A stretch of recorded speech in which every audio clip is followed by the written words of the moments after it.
अस्सलाम वालेकुम। कैसे हैं आप सब? मजे में है ना लाइफ? तो चलो इसी बात पे सब्सक्राइब कर लो। और आज की मूवी है कोस्ट शिप। इसका ओपनिंग सीन दोस्तों वन ऑफ द बेस्ट है। ऐसा है कि आज तक याद है मुझे। तो बस देखते हैं क्या है इसमें। मूवी स्टार्ट होती है 1962 के जमाने में, जब एक शिप में उसके पैसेंजर फुल एंजॉय कर रहे हैं। ये बेहतरीन सॉन्ग गा रही हैं और सब इस पे एंजॉय करके डांस कर रहे हैं। एक छोटी बच्ची कैटी भी होती है जो बोर बैठ के खिलौने से खेल रही होती है। तो कैप्टन उसको अपने साथ डांस करने ले जाता है। सब एंजॉय कर रहे हैं मगर कोई खुरफाती हरकत करता है। वो वायर से करता है छेड़खानी। वायर एक तरफ से होते हुए दूसरी तरफ निकल जाता है सबको चीरता हुआ। और जितने भी लोग डांस कर रहे थे ना, सब कट के दो पीस के हो जाते हैं। कैटी बच जाती है क्योंकि उसकी हाइट थी कम, मगर साथ में जो कैप्टन थे उनका भी काम तमाम हो गया। अब कैटी अकेली बीच में खड़ी हुई होती है और चारों तरफ कटी हुई राशें। तो वो डर के बहुत जोर से चीख मारती है और बस सीन इधर एंड हो जाता है। बैक टू प्रेजेंट डे, जहाँ एक टीम ओशन से एक शिप को लेके आ रही है जिसके उनको मिलते हैं अच्छे खासे पैसे।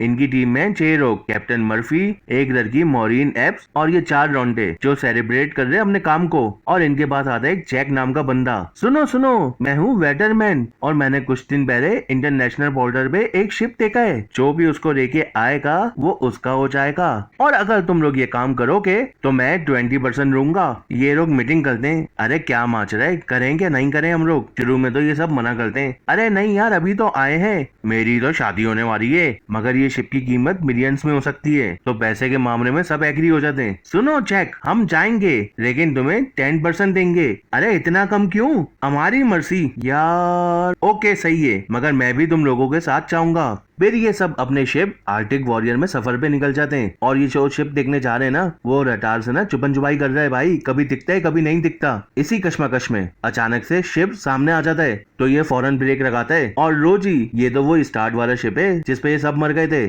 कैप्टन मर्फी को पता है इसके बारे में। अरे ये तो वही शिप है जो 1962 में गायब हो गया था। फिर कैप्टन मॉरिन और 2 टीम के बंदे इस शिप को चेक करने के लिए जाते हैं। अरे ये कैटी का खिलौना भी है जो खुद ब खुद हिल रहा है और इनको वेलकम करता है। ओए होए, ये तो बूदिया शिप है। ये लोग आके चाह रहे होते हैं कि एक मेंबर फ्लोर से नीचे गिरने रखता है तो ये फौरन उसको पकड़ लेती है। मगर इधर ये देखती है कैटी को, मतलब उसके भूत को, जो कुछ देर में गायब हो जाता है। ये तो बच गया मगर इसकी हवा जाम हो गई कि मैंने क्या देख लिया। फिर ये लोग कंट्रोल रूम में आते हैं जहाँ पे हर चीज खराब होती है, मगर इनको मिलती है वहाँ पे डिजिटल वॉच। अरे ये यहाँ पे कहाँ आ गई? 1962 में ऐसी होती कहाँ थी? अरे लड़को, इसका मतलब हमसे पहले भी कोई आया है यहाँ पे। चलो वापस अपने शिप में चलते हैं, आराम करते हैं, फिर देखते हैं क्या करना है इसका। फिर ये सब वापस आ जाते हैं कुछ डॉक्यूमेंट्स लेके। और जैक यहाँ पे, अरे कैप्टन आपको कुछ मिला? कुछ था वहाँ पे? कैसा था शिप? अरे ये, अरे वो। अबे सांस लेने तो उसको। और मॉरिन ने जो शिप में देखा है उसकी वजह से काफी परेशान है। तो जैक उसके पास आता है। सब ठीक है ना, खैरियत है ना? तुम परेशान लग रही हो। अरे मैंने शिप में एक बच्ची को देखा है, मगर ये कैसे मुमकिन हो सकता है? 40 साल से राह बताएगी चास। तो जैक उसको तसल्ली देता है। अरे हो सकता है तुम्हारा ख्याली वहम हो, काम की दगन की वजह से और ऐसी जगह आने से ऐसा हो सकता है। तुम रिलैक्स करो, चिल करो। फिर ये समंदर में जहाज को चेक करने जाते हैं तो पता चलता है शिप में एक बहुत बड़ा सा सुराग हुआ है और सिरोरी सिरोरी वो डूब रहा है। तो ये लोग प्लानिंग करते हैं इसको रिपेयर करने की और उसको अपने साथ लेके जाने की, जिसके लिए इनके पास है 3 दिन। तो मुकाबला है सख्त और दिन है कम, तो सब रख जाते हैं काम पे। जितना भी ये रिपेयर करने का सामान होता है ना, उसको शिप के अंदर लेके आ जाते हैं और सब अपने काम में रख जाते हैं। ये एक स्विमिंग पूल के पास जाती है जहाँ पे कोरियों से होर हुए हैं और वहाँ कोरियों के शहर भी बने हुए, मतलब फायरिंग हुई थी यहाँ पे। फिर ये जब वापस बाहर निकलने लगती है ना, तो सामने कैटेगरी भी होती है। ओए होए, तो ये डर के मारे नीचे गिर जाती है। इसका कुछ खून भी निकलता है जो ये जगह सक कर देती है। रो खून रखी है शिप को। फिर यहाँ पे जैक आता है और ये उसके साथ चली जाती है। तो इनके जाने के बाद पूल में खून ही खून हो जाता है जिसके अंदर राशें तैर रही हैं। और वहाँ मर्फी आता है शिप के कैप्टन के रूम में जहाँ पे एक पोदर होती है। तो ये सोचता है एक जाम लगा देते हैं, मगर सामने शीशे में इसको अपनी जगह कैप्टन नजर आता है। ये बहुत डर जाता है और क्लास को फौरन छोड़ देता है। बाकी टीम के साथ भी ना ऐसे ही ड्रामे हो रहे हैं। इसको एक चली हुई सिगरेट मिलती है, मगर ये तो इस शिप की सिंगर फ्रांसिस्का ने भी है। अबे सबके सब मर के भूत बन गए यहाँ पे। जैक और ये शिप को चेक कर रहे होते हैं तो इनको पानी में मिलती है राशें। तो ये दोनों परेशान हो जाते हैं, क्या मुसीबत है, चलो यहाँ से फौरन निकलते हैं। मगर कुछ ही दूर कारको में इन दोनों को मिलता है गोल्ड। अरे वाह, इतना सादा सोना, इनके तो मजे आ गए। तो ये फौरन अपनी टीम को यहाँ पे बुला रही थी।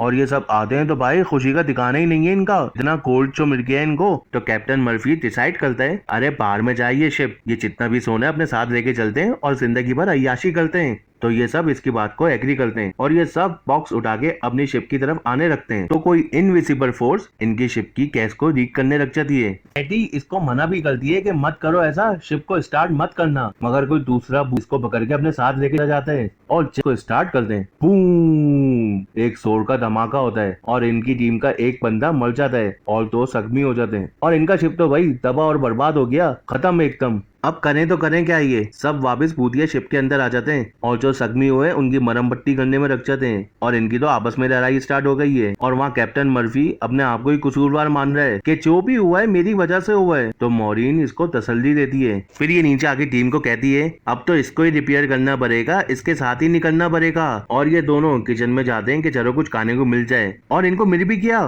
क्या बात है। तो ये दोनों मजे से मंडना शुरू कर देते हैं। वाह, ये तो बहुत टेस्टी है भाई, ऐसा तो मैंने खाना खाया ही नहीं है। मगर कुछ देर बाद इन दोनों नमूनों को एहसास होता है कि इसमें तो बहुत सारे कीड़े हैं, ये खाना तो एकदम सड़ा हुआ है। तो बस दोनों उल्टी करते हुए भागते हैं यहाँ से। वहाँ ये थोड़ी रिसर्च करती है तो इसको बच्ची का नाम पता चल जाता है। तो ये उसके रूम में जाती है जहाँ पे एक बच्ची का स्केलेटन लटका हुआ होता है। ये जरूर कैटी का होगा कि जब वहाँ पे कैटी भी आ जाती है और इसको बताती है, मैं अपने वालिदैन के पास न्यूयॉर्क जाने वाली थी मगर बीच में किसी ने हमारा कैम्प बजा दिया। अब मैं एक रूह हूँ और मेरी तरह यहाँ पे बहुत सारी हैं और हम सबको आजाद होना है यहाँ से, मगर वो हमें होने नहीं देगा क्योंकि उसका है सोर्स का कोटा जो अभी तक पूरा नहीं हुआ है। और ये बाकी बातें भी बताने लगती है तो कोई इसको रोकने की करता है तो ये फौरन वहां से भाग जाती है। और ये एवे घूम रहा होता है कि अचानक से उस जगह का माहौल ही चेंज हो जाता है। अरे ये तो 1962 के जमाने में आ जाता है जहाँ पे सिंगर फ्रांसिस्को इसको अपनी बातों में बसाने रखती है और ये रट्टू हो भी जाते हैं। अबे आदमियों का कुछ कह नहीं सकते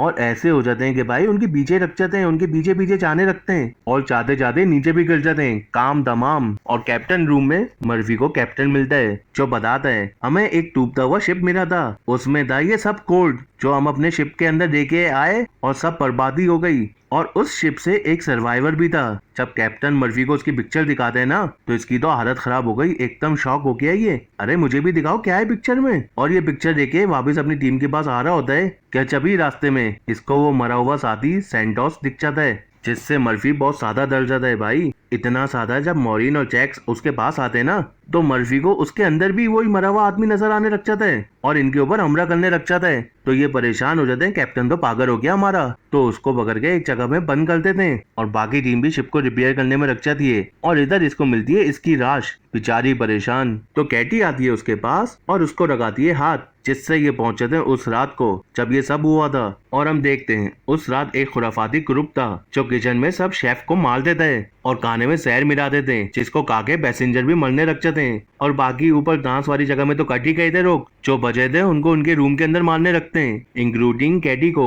और स्विमिंग पूल के पास लोगों को जमा करके उनके ऊपर गोलियां चलाना शुरू कर देते हैं। और जब सब आम लोग मर जाते हैं ना तो ये एक दूसरे को भी मारने लग जाते हैं भाई। और ये फ्रांसिस्का भी इनके साथ मिली हुई है, एक आदमी को सिट्यूस करके बाकी सबको मरवा देती है और फिर उसको भी मार देती है। गोल्ड का चक्कर भैया, गोल्ड का चक्कर। फिर एक आदमी उसके पास आता है और इसको भी मार देता है और इसके हाथ पे एक निशान लगाता है और ये कोई और नहीं, ये तो है जैक। अबे तेरी, अरे जैक ही है वो बंदा जो शोर क्रैक कर रहा है यहाँ पे।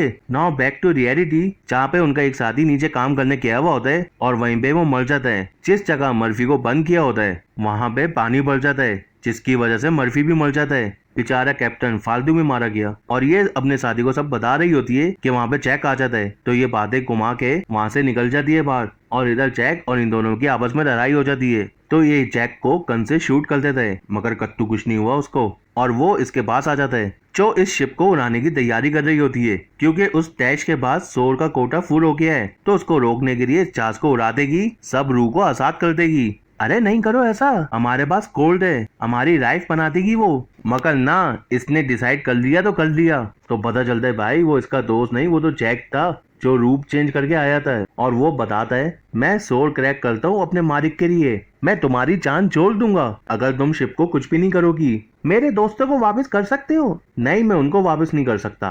तो कंधा फर्क नहीं पड़ता। तो इन दोनों की आपस में लड़ाई हो जाती है, मगर एट दी एंड बूम, धमाका हो ही जाता है। ये चार्ल्स को दबा और बर्बाद कर देती है। कैटी इसको बाहर निकालने का रास्ता दिखाती है और हम देखते हैं सब रूह असाद होके भाग रही होती हैं। कैटी इसको टैंक्स बोल के चली जाती है और ये समंदर में एक बॉक्स के ऊपर तैर रही होती है कि एक शिप आ जाता है। चलो इसकी जान बच गई। वो इसको किनारे तक लेके आते हैं और इसको एम्बुलेंस में लेके जाने रखते हैं। तो ये देखती है उस शिप में वही गोल्ड के संदूक वापस लेके जा रहे हैं और साथ में जैक है। ओए होए, ये बहुत ज्यादा घबरा जाती है और बहुत जोर से चीखती है और इसके साथ मूवी एंड। मतलब जैक रुकेगा नहीं, वो शिप में आजाद हो गई तो इस शिप में सबको मारेगा ये। खैर, इसके साथ वीडियो एंड। आपको कैसी लगी मुझे कमेंट बॉक्स में बताना। इंशाल्लाह मिलते हैं एक नई वीडियो के साथ। जब तक अपना और अपने घर वालों का ख्याल रखिएगा। अल्लाह हाफिज।